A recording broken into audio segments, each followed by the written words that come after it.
Hello, the topic of this video is average speed in terms of calculus. I say calculus because in other disciplines, such as physics or simpler math classes, the term may be used with respect to alternative purposes. So what is average speed? The average speed of a body refers to the result of the total distance covered divided by the total time taken during that time interval. Graphically, average speed is found by calculating the slope of a secant line being that which crosses the function at 2 points, formed on the graph of a function of distance versus time, so distance on one axis and time on the other axis.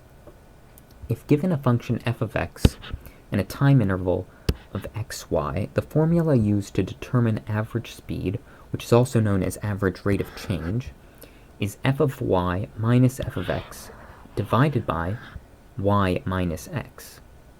This formula will come in handy in a little bit, and we will go over some examples now to clarify the concept.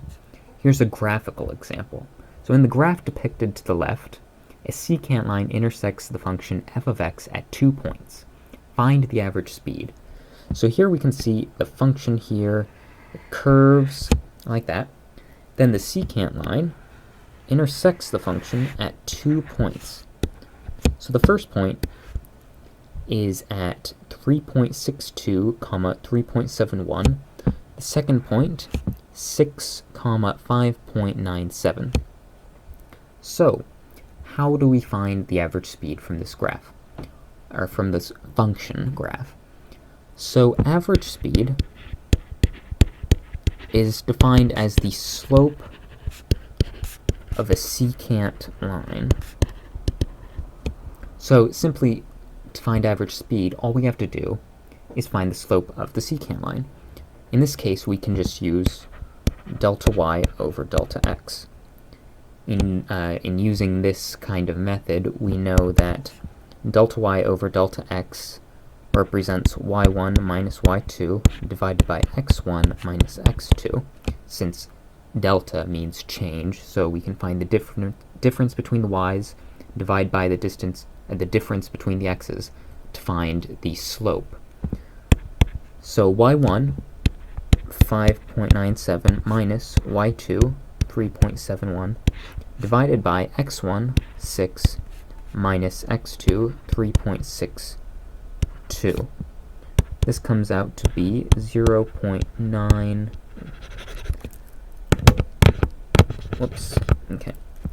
0.950. Therefore, average speed is 0.950. Naturally, if you have units, because this, in all actuality, is total distance covered divided by total time, we would ultimately have units if this was a traditional problem, which would be something like meters per second. Again, distance divided by time. Here's a numerical example.